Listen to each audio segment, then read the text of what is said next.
सांब सदाशिव श्री स्वामी समर्थ. तुझ्यावर देवांचे देव महादेव कृपा करणार आहेत, म्हणून ही पवित्र कथा तुझ्यासमोर आली आहे. आता तुझी इच्छा ऐकल्याने नशिबाचे फासे बदलतील हे नक्की. आज आम्ही तुम्हाला गरिबी, भयंकर रोग, रडवणारे दुःख नष्ट करणारी महादेवांची पवित्र आणि इच्छापूर्ती होणारी कथा सांगणार आहोत. ही कथा ऐकल्यानंतर सर्व रोग बरे होतात आणि क्षणात नशिबाचे फासे बदलू लागतात. त्यामुळे ही कथा सर्वांनी सुरुवातीपासून शेवटपर्यंत ऐकावी. कारण महादेव म्हणतात, अर्ध ज्ञान घेऊन कोणीही मोठं होत नाही. भक्तांनो, महादेवांची कृपा प्राप्त करण्यासाठी कमेंट बॉक्समध्ये हर हर महादेव टाईप करा आणि हा व्हिडिओ लाईक करून भगवंताच्या भक्तांना हा व्हिडिओ शेअर करा, जेणेकरून त्यांच्याही नशिबाचे फासे बदलतील आणि तुम्हालाही त्याचे पुण्य प्राप्त होईल. भगवान शिव पार्वतीला सांगतात की तू जे काही कर्म करशील तेच फळ तुला मिळेल. ही म्हण आपण सर्वांनी आपल्या आयुष्यात अनेकदा ऐकली असेल, पण त्या चांगल्या कर्माचे चांगले फळ मिळते यावर तुमचा मनापासून विश्वास आहे का? आतून कोणतेही स्पष्ट उत्तर येत नाही. कारण आपण आपल्या आजूबाजूला असे अनेक लोक पाहतो जे आयुष्यभर चांगले कर्म करत राहतात, परंतु असे असूनही त्यांना चांगले फळ मिळत नाही. तेव्हा माता पार्वती भगवान महादेवांना म्हणतात, हे देवा, कृपया मला हे समजत नाही आहे, त्यामुळे मला तुम्ही समजावून सांगा. तेव्हा महादेव म्हणतात, हे प्रिये, एका कथेच्या माध्यमातून मी तुला हे समजावून सांगतो, त्यामुळे ही कथा लक्षपूर्वक ऐक. जर तू ही कथा अर्धवट ऐकून सोडलीस तर तुला काही समजणारच नाही आणि अपमान देखील होईल. त्यामुळे मी सांगतोय ते शेवटपर्यंत खऱ्या श्रद्धेने ऐकत राहा. तेव्हा माता पार्वती म्हणतात, ठीक आहे, मी शेवटपर्यंत ही कथा ऐकत राहील आणि संपूर्ण जगभरात या कथेचा प्रचार करत राहीन. कृपया तुम्ही कथा सांगायला सुरुवात करा. एक तरुण परीक्षा उत्तीर्ण होण्यासाठी खूप मेहनत करतो, दिवस रात्र अभ्यास करतो, पण त्या परीक्षेच्या निकालात तो नेहमी निराश होतो. तर यावरून हे सिद्ध होते की जे महापुरुष म्हणाले की चांगल्या कर्माचे चांगले फळ मिळते ते एकतर चुकीचे होते किंवा आपल्या कर्माचा हिशोब आपल्याला समजत नाही. पण काळजी करू नका, कारण आजची कथा ऐकल्यानंतर तुमची विचारसारणी आणि कर्माबद्दलची दृष्टी पूर्णपणे स्पष्ट होईल. कथा शेवटपर्यंत ऐका, तरच तुम्हाला ती नीट समजेल. खूप वर्षांपूर्वी राकेश आणि भोला नावाचे दोन भाऊ एका गावात राहत होते. जगाला दाखवायला तर ते भाऊ होते हे गावाला माहीत होते, पण त्यांच्यात बंधुप्रेम नव्हते. राकेश मोठा होता आणि तो भोलापेक्षा खूप हुशार आणि ज्ञानी होता. भोळाची शेतजमीन त्यानेच बळकावली होती, त्यामुळे भोळाच्या कुटुंबाला तुरुंगात अत्यंत कठीण दिवस काढावे लागले. भोलाची पत्नी अनेकदा आजारी असायची आणि तिच्या उपचारासाठीही त्याच्याकडे पैसे नव्हते. पण त्याच्या भावाच्या विपरीत भोला अतिशय शांत स्वभावाचा होता. त्याने कधीही कोणाचे वाईट केले नाही. पण मी कोणाचेही नुकसान करत नाही, तरीही माझ्या आयुष्यात दुःख का, हा प्रश्न त्याच्या मनात अनेकदा निर्माण झाला. मी कुणाबद्दल वाईट विचारही करत नाही, मग माझ्या बाबतीत असे का होते? माझी पत्नी नेहमी आजारी का असते? माझे जीवन चांगले चालवण्यासाठी माझ्याकडे पुरेसे पैसे का नाहीत? माझ्या कर्माचे फळ मला का मिळत नाही? आणि माझा भाऊ खूप धूर्त आहे, खूप हुशार आहे आणि तो नेहमी मजा करत असतो, पण तो खूप आनंदी आहे. तो त्याच्या आयुष्यात खूप सुखी आहे, मग असे का होते? असा प्रश्न तो स्वतःच्या मनाला करत होता. त्याने हा विचार केला की नक्कीच वाईट कर्मांचं फळ हे चांगलं भेटतं आणि चांगल्या कर्माचं फळ हे वाईट भेटतं. त्याच गावापासून काही अंतरावर एक साधू त्याच्या झोपडीत राहत असे. तो साधू जेव्हा कधी गावात भिक्षा मागायला यायचा तेव्हा तो सगळ्यांना एकच सांगायचा की तुम्ही जे काही केले ते तुमचेच आहे आणि जे काही मी केले ते माझे आहे. याचा अर्थ भोला कधीच समजू शकला नाही. एके दिवशी तो चिंतेत बुडालेला असताना त्याच्या कानावर हे शब्द पडले, तू जे काही केलेस ते तुझेच आहे आणि जे काही मी केले ते माझ्या वाट्याचे आहे. भोळा हे शब्द ऐकताच तो संतापला. तो संतापाने भिक्षूला म्हणाला की हे महात्मा, तुम्ही नेहमी त्याच गोष्टींची पुनरावृत्ती करत राहता ज्याचा काहीच अर्थ नाही. तुम्ही म्हणता ते खरे असेल तर मी माझ्या आयुष्यात चांगली कामे करत आलो आहे, त्यामुळे माझे चांगले काम व्हायला हवे होते, चांगले परिणाम मिळायला हवे होते, पण मला काही चांगले परिणाम मिळाले नाहीत. माझी पत्नी नेहमीच आजारी असते, आमच्याकडे जेवणासाठीही पैसे नाहीत. साधू अतिशय शांत स्वरात म्हणाले की तुमच्या स्वतःच्या परिस्थितीमुळे तुम्ही पराभव स्वीकारला हे क्वचितच कुठे कुठे दिसून येते.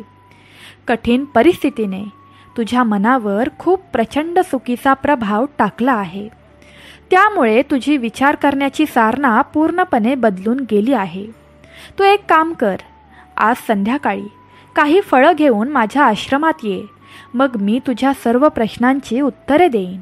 असे बोलून तो साधू आपले भिक्षापात्र घेऊन पुढच्या घराकडे निघून जातो.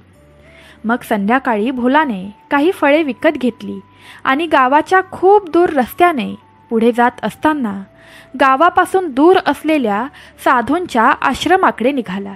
त्या आश्रमाकडे जात असताना त्याला अपार शांतता वाटत होती, कारण रस्ता गावापासून दूर होता, त्यामुळे तिकडे काहीच हालचाल नव्हती. वाटेत ठिकठिकाणी काही लंगूर आणि माकडे दिसत होती. त्यांना पाहून भोलाच्या मनात येत होते की ही फळं माकडांना खायला दिली तर, पण त्याला हे आठवले की ही फळं साधूने आश्रमात घेऊन यायला सांगितले आहेत, त्यामुळे मी माकडांना ही फळं देऊ शकत नाही आणि ही जर फळं मी साधूंना दिली नाही तर माझ्या प्रश्नांची उत्तरं मला मिळणार नाहीत. त्यामुळे माकडांना आणि त्या प्राण्यांना फळं न देता ती फळं घेऊन भोला साधूंच्या आश्रमात पोचला.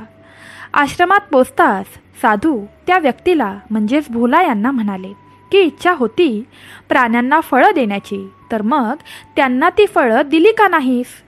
हे ऐकून भोळा आश्चर्यचकित झाला. माकडांना फळे खायला घालायची इच्छा आहे हे साधूला कसे कळले? त्याने विचारले, महात्मा, मी माकडांना फळे खाऊ घालणार आहे हे तुला कसे कळले? तेव्हा ते साधू शांतपणे स्वरात म्हणाले, हे समजून घेणे आवश्यक नाही. आम्ही तर संन्यासी आहोत. सर्वांच्या मनातील गोष्ट आम्ही जाणून घेतो. ज्याप्रमाणे हजारो गायींमध्ये वासरू आपली आई शोधते, त्याचप्रमाणे कर्म करता शोधतो. हे काम माझ्या हातूनच करायचे असे लिहिले होते. आणि असे म्हणत साधूने आपल्या हातातील फळे घेतली आणि माकडांना खायला घालायला सुरुवात केली. भोलाला याचा अर्थ कळला नाही. कृपया या अज्ञानी व्यक्तीला याचा अर्थ समजावून सांगा. महात्मा, तुम्ही काय बोलताय याचा अर्थ मला कळतच नाही. तेव्हा तो साधू अगदी शांत स्वरात म्हणू लागला की बेटा, माणसाला नेहमी वाटतं की तोच करत आला आहे, तोच करतो आणि तोच काम करत राहील. पण समजून घेण्याची गोष्ट अशी आहे की कर्मच तुम्हाला निवडते. तुम्ही तुमची कृती निवडत नाही. तुमचे कोणतेही काम करण्यास सक्षम असाल तर ते काम तुम्हाला हजारो लोकांमध्ये आपोआप सापडेल. म्हणून योग्य बनण्यावर लक्ष केंद्रित करा, कामावर लक्ष केंद्रित करू नका. जर तुम्ही फक्त कामावर लक्ष केंद्रित केले तर तुम्ही कधीही पात्र होऊ शकणार नाही. आधी ती छोटी छोटी कर्मे करायला सुरुवात करा आणि ज्याला पात्र बनायला हवे आणि मग मोठे कर्म म्हणा किंवा मुख्य कर्म म्हणा किंवा ज्या कर्मासाठी तुम्ही बनले आहात ते स्वतःच तुमच्यापर्यंत पोचेल. उदाहरण द्यायचे झाले तर या माकडांचेच उदाहरण घ्या. फळांसाठी ते माझ्यापर्यंत पोचले, पण त्यांनी त्यांची छोटी छोटी कर्म करायला चालू केली. पहिल्यांदा तर ते झाडावर चढायला शिकले आणि अशा प्रकारे छोटी छोटी कर्म करत करत ते माझ्यापर्यंत पोचले. माझ्यापर्यंत पोचल्यानंतर त्यांना त्यांचे अन्न आपोआप मिळाले. त्यामुळे आपण आपल्या रोजच्या आयुष्यात छोटी छोटी कर्म करूनच पुढे जायचे असते आणि आपल्या स्वतःला योग्य सिद्ध करायचे असते. म्हणून रोजच्या जीवनात छोटी छोटी कर्म करून स्वतःला पात्र बनवत राहा आणि जेव्हा तुम्ही योग्य व्हाल तेव्हा तुम्ही मोठे धैर्य साध्य कराल. पुढे महादेव माता पार्वतीला म्हणतात, ही कथा शेवटपर्यंत ऐकत राहा. मग पुढचे विधान साधूने सांगायला सुरुवात केली. जर तुम्ही योग्य बनण्यासाठी काम केले नाही तर इतर लोकांच्या कृतींचा तुमच्यावर परिणाम होऊ लागतो. उदाहरण द्यायचे झाले तर तुझी पत्नी खूप दिवसांपासून आजारी आहे. तू नेहमी हाच विचार करत असतोस की मला नक्की कोणत्या कर्मांची ही शिक्षा भेटली आहे. पण समजण्यासारखी गोष्ट अशी आहे की तुमची पत्नी तिच्या कर्मामुळे आजारी आहे, तुमच्या कर्मामुळे नाही. तुमचे कर्म तर चांगले आहे, पण कोणास ठाऊक तुमच्या पत्नीचे कृत्य पूर्वी चांगले होते की नव्हते. कारण तुम्ही नाही आहात ज्यामुळे ती आजारी पडली आहे आणि तुमच्या पत्नीच्या कृत्यामुळे तुम्हालाही त्रास सहन करावा लागत आहे. आणि त्याचप्रमाणे अनेक पुरुष स्वतःला त्यांच्या पत्नीमुळे किंवा कुटुंबामुळे हे सर्व त्रास सहन करत असतात. पण जरा विचार करा, तुम्ही पात्र असता तर तुम्ही स्वतः तुमच्या पत्नीवर उपचार करून घेतले असते, त्यांना बरे केले असते. आणि कोणास ठाऊक तुम्ही पात्र असता तर तुम्ही दुसऱ्या स्त्रीशी लग्न केले असते जी निरोगी असती. पण तुम्ही पात्र नव्हता, म्हणूनच तुम्ही तुमच्या पत्नीला दोष देत आहात. जर तुम्ही योग्य झालात तर इतरांच्या कर्माचा तुमच्यावर परिणाम होणार नाही. आणि साधूंनी भोलाला चेतावणी देताना म्हटलं, भोला लक्षात ठेवा, तुम्हाला जे हवे आहे ते मिळत नाही. त्यासाठी तुमची क्षमता वाढवण्याचे काम करा. बाळा, तुम्हाला कधीच जे तुम्हाला हवे आहे ते मिळत नाही, तर तुम्हाला भगवंत ते देतो जे तुमच्यासाठी योग्य आहे. आणि मग भोलाने संन्यासींना प्रश्न विचारला की हे महात्मा, कृपया मला सांगा की माझ्या कर्माने माझी क्षमता कशी वाढवता येईल, मी योग्य कसा बनू शकतो. तेव्हा साधू अगदी शांत स्वरात म्हणू लागला की बेटा, यासाठी सर्वात सोपा उपाय आहे तो म्हणजे कर्म करा. आणि जे काही कर्म करत आहात ते विसरून जा. त्यातून काय मिळेल याचा विचार करू नका. म्हणूनच म्हटले जाते की कर्म करत राहा, फळाची अपेक्षा ठेवू नका, परिणामांची चिंता करू नका. जर तुम्ही फळाची अपेक्षा ठेवून कर्म करत राहिलात तर तुम्ही स्वतः कर्म करण्याची संधी देऊ शकणार नाही. मनुष्याच्या पिढीचे सर्वात मोठे कारण हेच आहे की तो कर्म करत राहतो आणि फळाची अपेक्षा ठेवत राहतो. तो विचार करत राहतो की मी कर्म तर चांगले करत आहे, पण मला चांगले फळ मिळत नाहीये.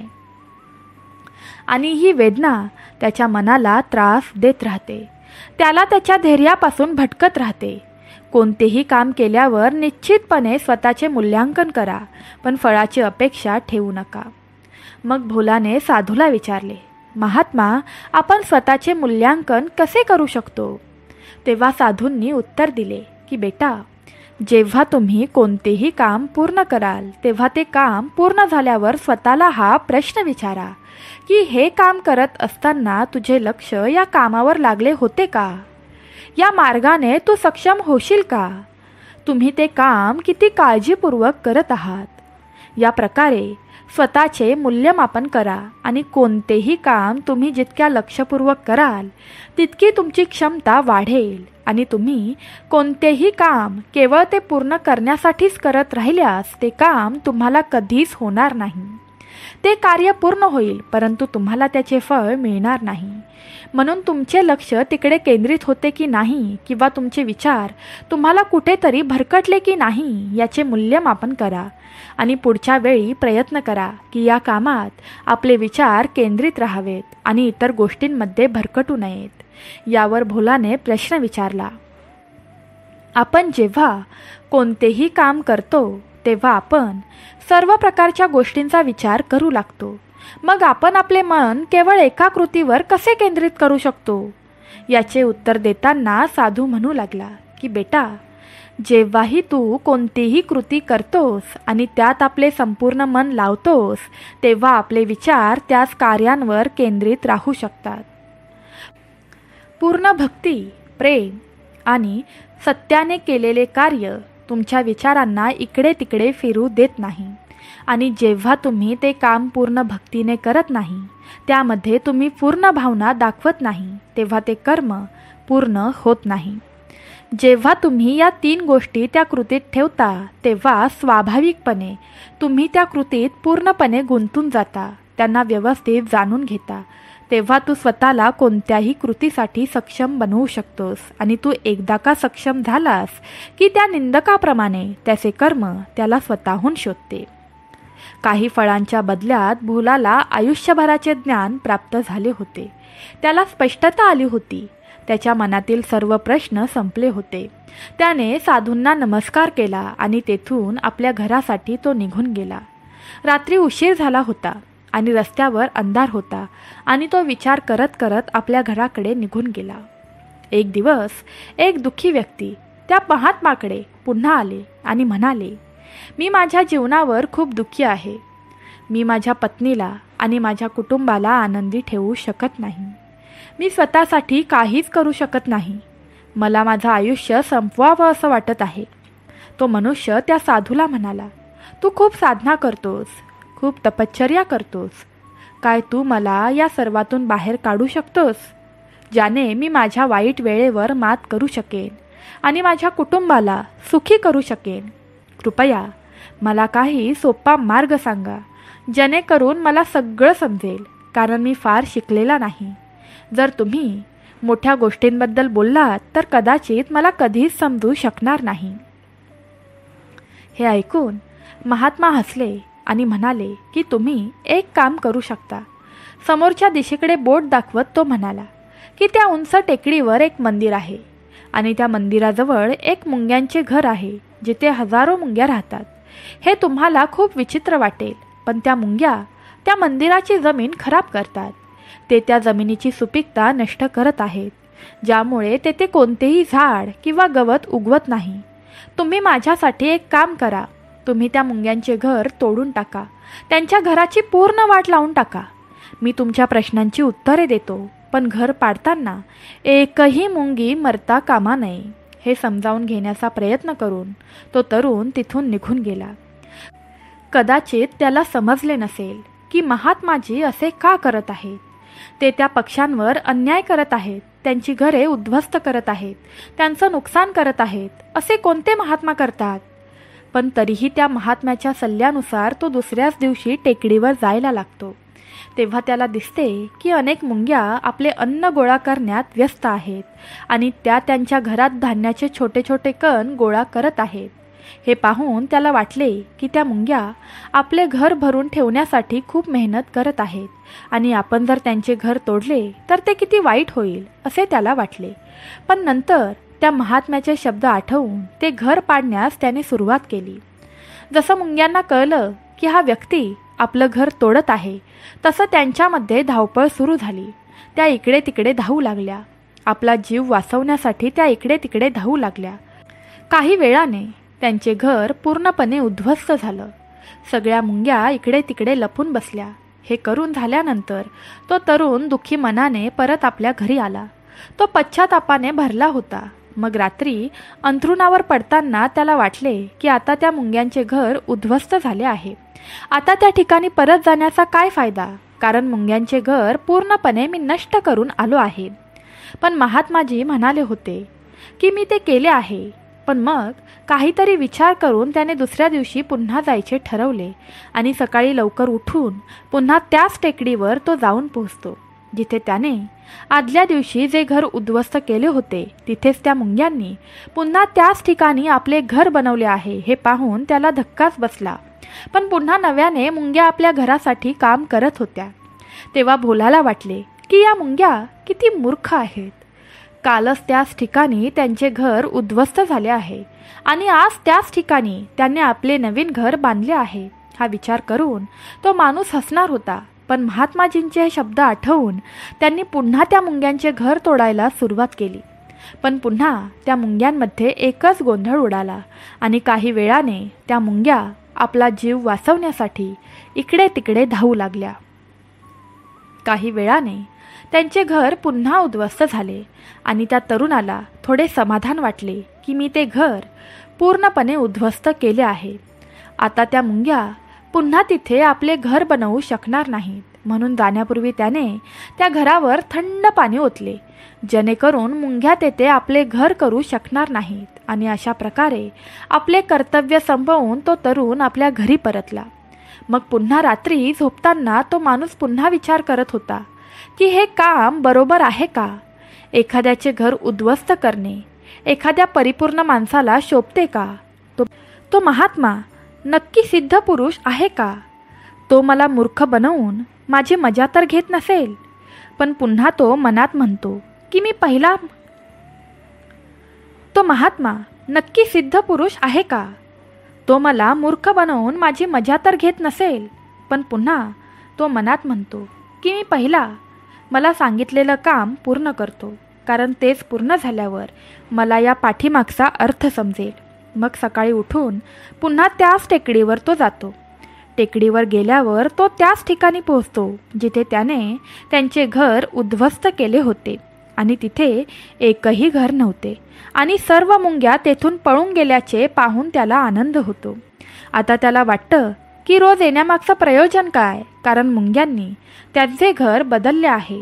आणि त्या दिवशी महात्माजींनी मला 7व्या दिवशी यायला सांगितले होते, पण आज फक्त 3रा दिवस आहे, त्यामुळे उरलेल्या 4 दिवसात परत येण्याचे प्रयोजन काय? आणि असा विचार करून त्याने ठरवलं की इथून थेट त्याच महात्म्याकडे जाऊन ही सगळी बातमी त्यांना सांगायची.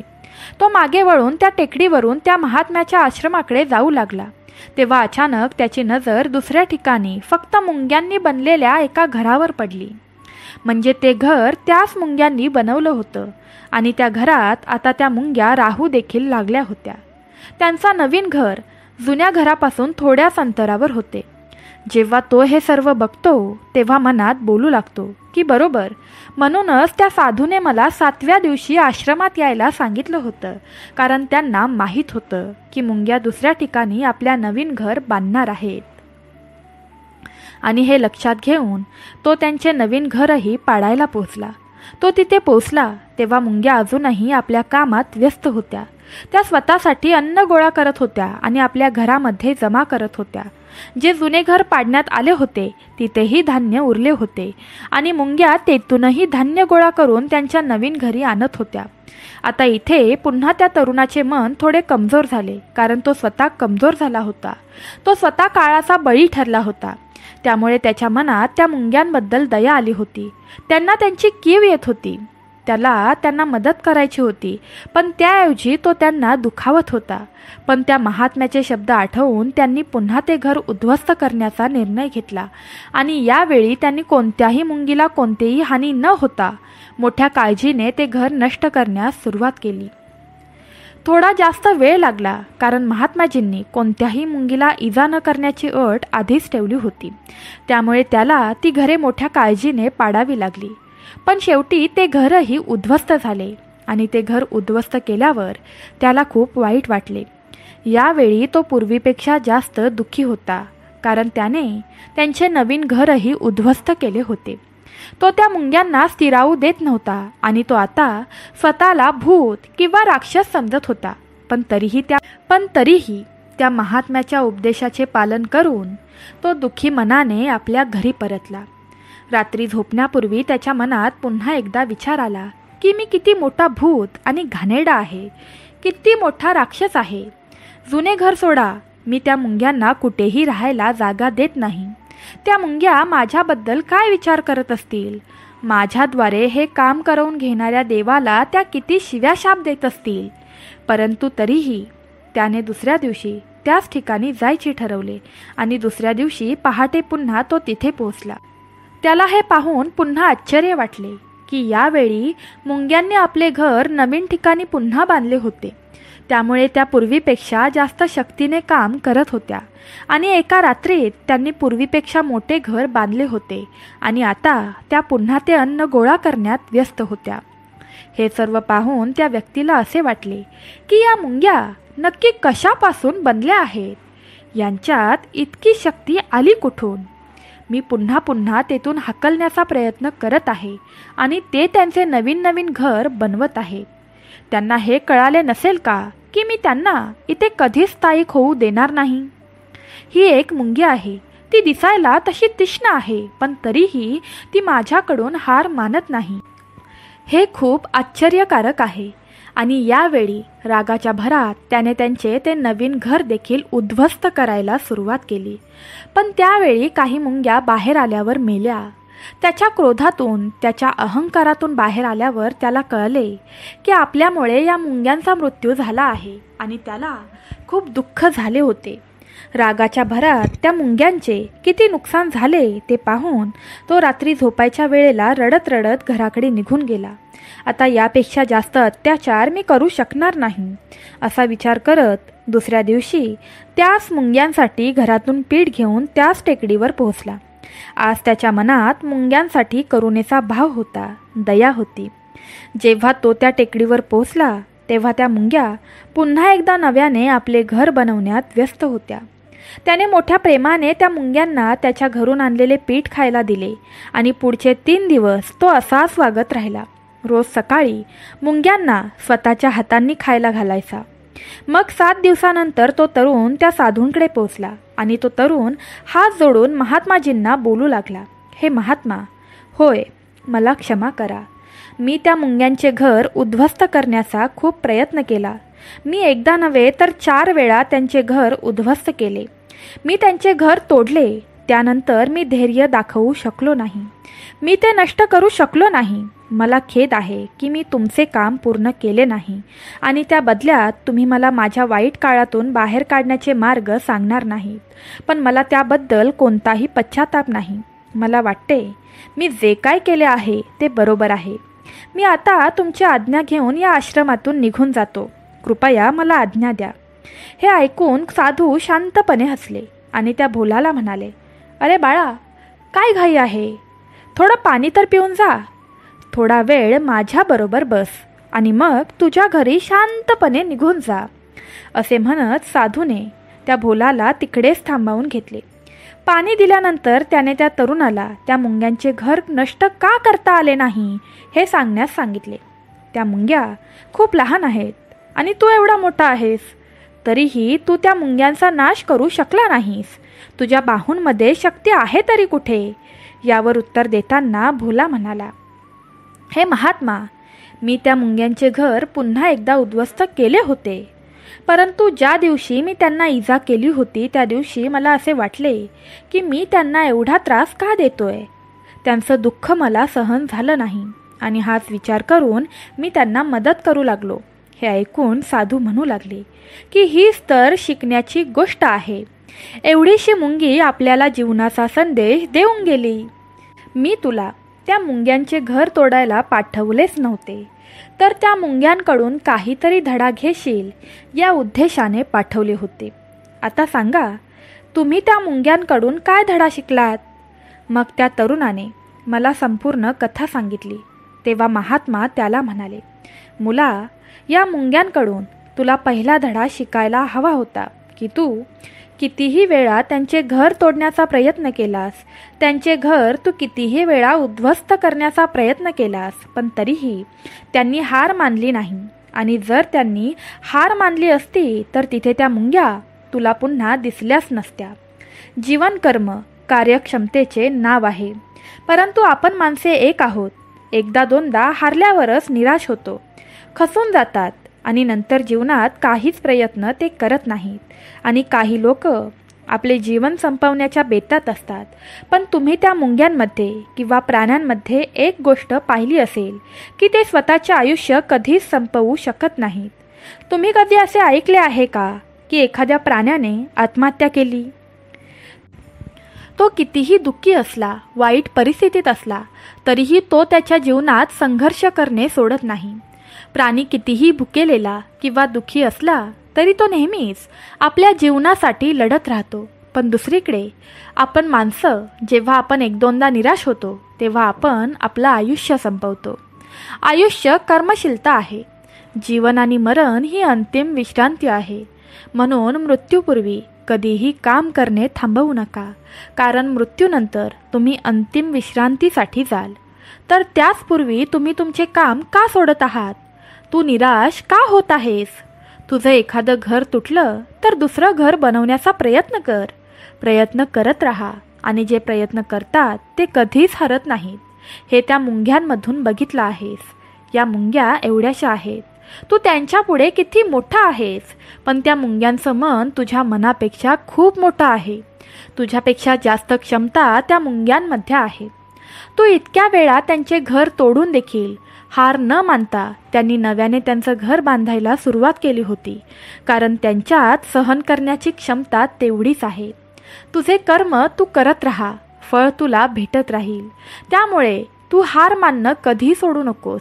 इतकं बोलून साधू आपलं बोलणं थांबवतात आणि भोला त्या साधूंना म्हणतो की हे महात्मा, आज तुम्ही माझे डोळे उघडले.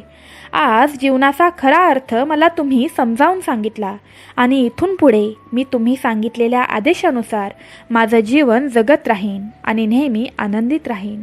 नेहमी येणाऱ्या ऊर्जेने हे जीवन जगत राहील. मी भगवंताचे नामस्मरण करत राहीन. भगवंत माझ्यासोबत असेल.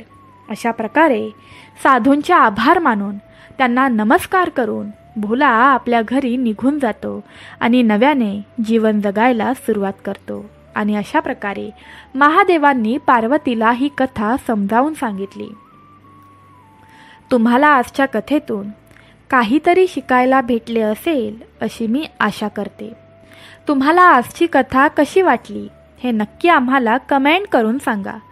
तसंच आपल्या चॅनलला सबस्क्राईब करून ती घंटी वाजवायला विसरू नका, जेणेकरून येणाऱ्या आगामी व्हिडिओचे नोटिफिकेशन तुम्हाला मिळून जाईल. हर हर महादेव. श्री स्वामी समर्थ.